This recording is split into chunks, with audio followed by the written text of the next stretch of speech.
Salam dostlar, bugün biz sizden 4 sanak Türkmen YouTuberları görürüz. Video başlamak ön şunyalık o videolar gelmek için like koy ve kanalıma abone ol. Önemli sorunlar olsa komentarda yazayım. Birinci arkadaşlar kanalım Asıl kanal. O video koyuyor Türkmen YouTuber. Videolar şunlar videolar var. İkinci arkadaşlar kanalım Karşık TV. O videolar koyuyor.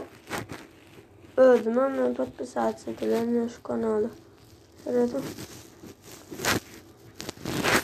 Tamam. Üçüncü kanal olsa Türkmen Vid. O videolar var. Ne şu videolar var.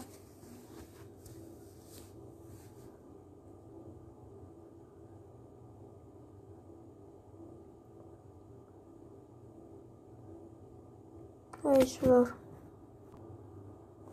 Dördüncü arkadaşlar kanalım Medya Temel. O kanal 35.000 подписчиков. Aldat var. Yine şuna videolar var.